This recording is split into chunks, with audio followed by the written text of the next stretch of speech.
An online feud between San Antonio teenagers ends in a stabbing death. A San Antonio-based Air Force major is suspected in his wife's death.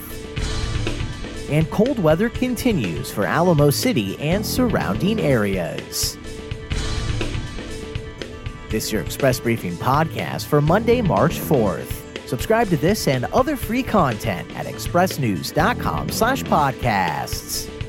And get each day's top news and sports headlines delivered to your inbox at expressnews.com/newsletters. The fighting between two teenage girls that started online has ended with a fatal stabbing in a driveway, and a 16-year-old is now charged with murder in the death of 18-year-old Caitlin Castilleja, who was stabbed early Friday outside the minor's northeast side home. The 16-year-old is also accused of stabbing 18-year-old Texas State University student Vivian Foster and is now being held in a juvenile detention center.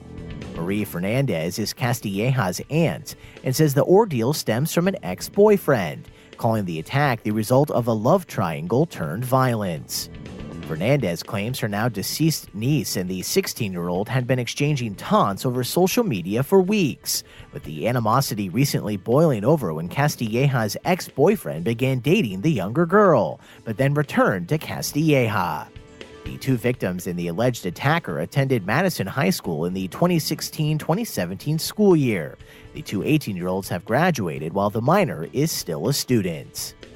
Friday, talk about the attack dominated students' conversations at Madison High, with the school calling in extra counselors to help its more than 3,000 students. A preliminary police report states that both Castilleja and Foster went to the suspect's house near Judson and Stall Roads at about 1 a.m. Friday morning, and following the attack, the minor called police to report she had been assaulted in her driveway when she arrived home from work, adding that the two victims had been messaging her on social media and stating they wanted to fight her.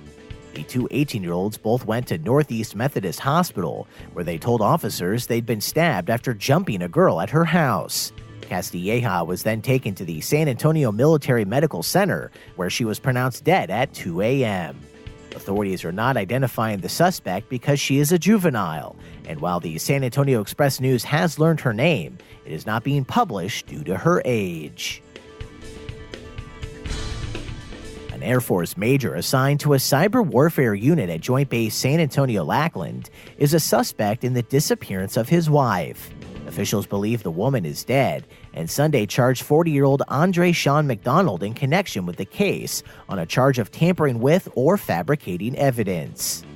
Investigators say McDonald destroyed a receipt for the purchase of a shovel, an axe, gasoline, a metal barrel, and other material they believe he intended to use to dispose of his wife's body. 29-year-old Andreen Nicole McDonald was reported missing Friday, and her husband bought the items Saturday morning. Saturday, Bexar County deputies detained McDonald after following him to a gun store, where an undercover deputy observed him buying a handgun and ammunition.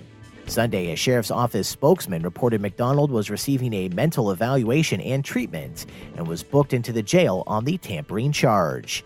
The couple's 6-year-old daughter is being cared for by a relative, and Bexar County Sheriff Javier Salazar says authorities have not yet questioned her, noting that the girl has autism and is mostly nonverbal. Anyone with information on the whereabouts of Andreen McDonald or who wants to help search is asked to contact 210-335-6070. And freezing temperatures are expected to continue tonight, with a low today and Tuesday of only 28 degrees. But despite the cold weather, the National Weather Service reports no precipitation is expected for the area, and warmer weather will return Thursday with temperatures in the mid-60s to mid-70s. And that's your daily San Antonio Express briefing for Monday, March 4th. Subscribe to this and other free content at expressnews.com/podcasts.